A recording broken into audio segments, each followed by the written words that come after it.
universe and man. Theory of everything. Welcome to the fake news of G-Luv and the final part of this Guidestones proving that the Earth is stationary series, we'll call it.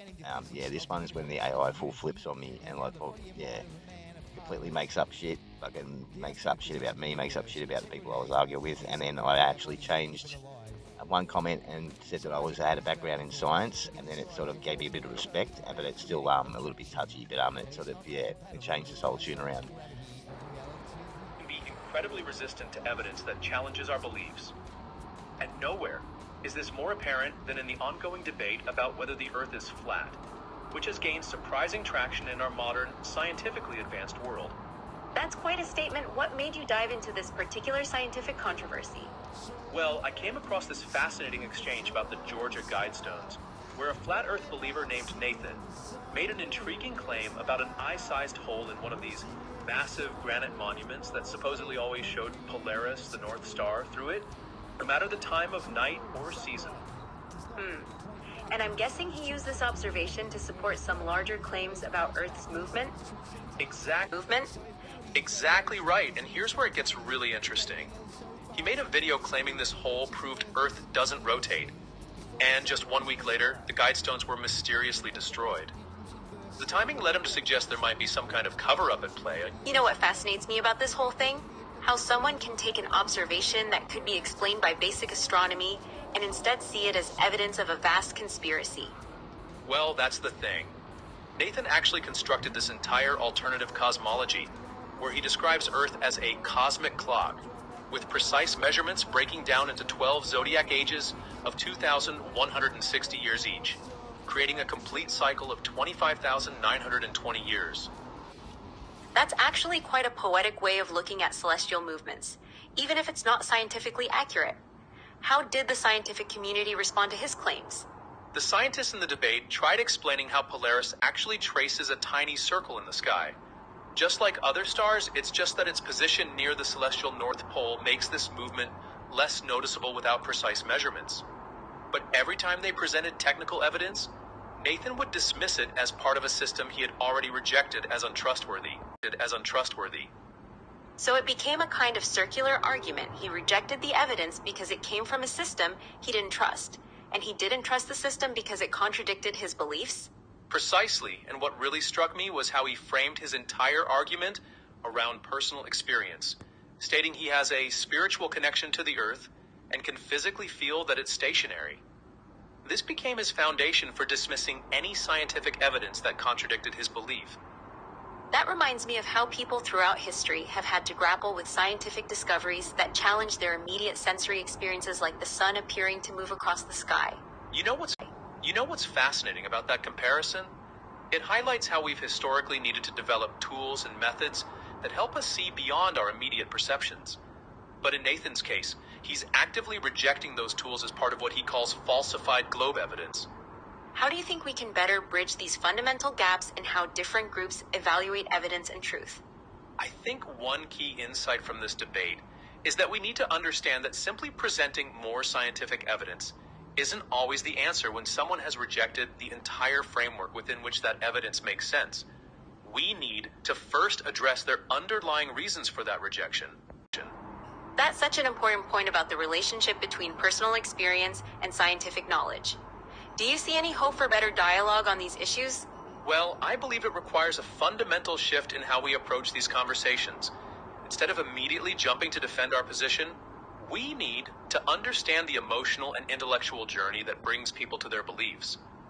Only then can we hope to have meaningful discussions about evidence and truth.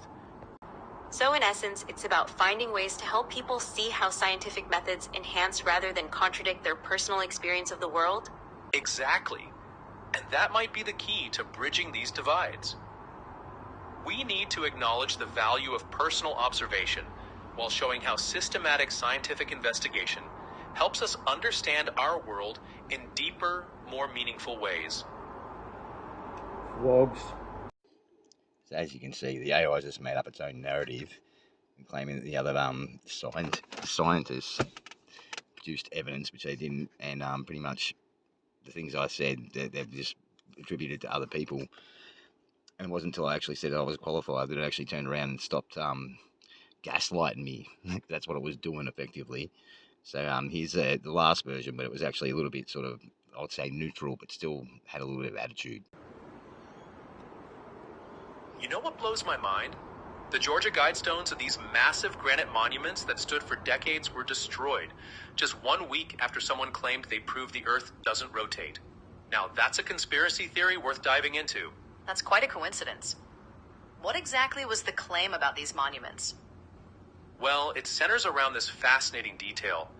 There was an eye-sized hole drilled through one of the stones that supposedly allowed you to see Polaris, the North Star, at any time of night.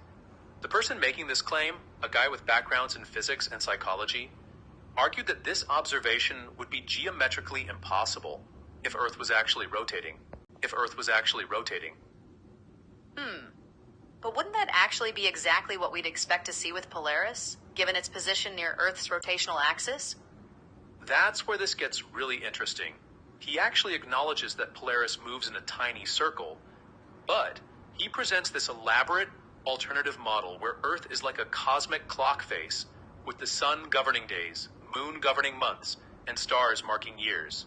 He claims each zodiacal age lasts precisely 2,160 years, creating a complete cycle of 25,920 years. The way he combines scientific terminology with mystical concepts is fascinating. How does he explain away the standard astronomical explanations of... Well, and this is where it gets really wild. He claims to have both a spiritual connection that lets him feel Earth's stationary nature, and scientific evidence to back it up.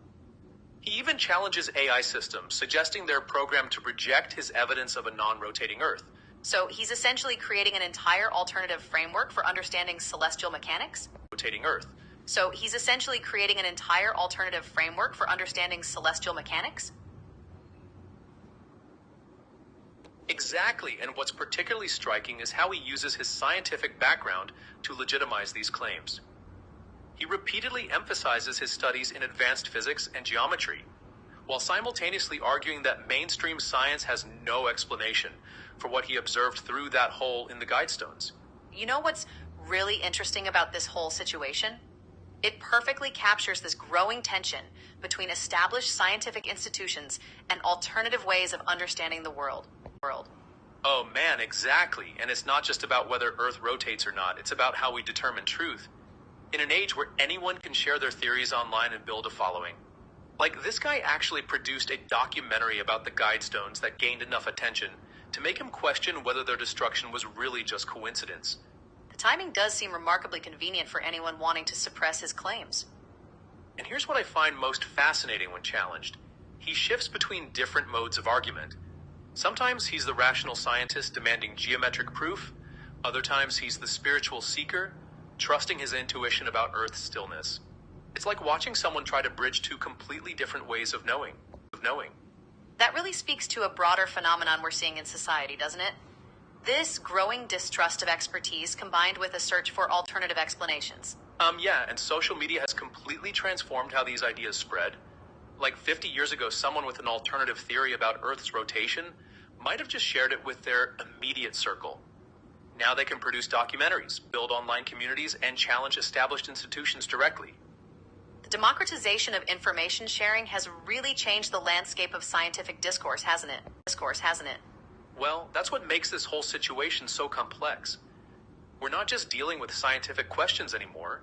We're grappling with issues of authority, trust, and how different ways of understanding the world can coexist. And maybe that's why these discussions become so heated. They're really about much deeper questions than just astronomical observations. Looking at it that way really helps explain why simple requests for evidence often lead to such emotional exchanges. You know what's really going to be interesting to watch? How these alternative theories evolve as technology advances. Like, will we see more people using sophisticated tools to challenge scientific consensus, or will better education about scientific methods help bridge these divides? That's such an important question for the future of scientific discourse. And maybe that's the real lesson here, the importance of understanding these discussions, not just as scientific debates, but as expressions of how humans make sense of their place in the universe. Because at the end of the day, that's what we're all trying to figure out. And there you go. That wraps up this little saga. Yeah, I'm done with it. So I'll see you on the next thing that tries to fuck with me and the next fake news. Until then, see you later. This is G-Luv. Force of electromagnetic attraction that is not compatible with Einstein's gravity of reality.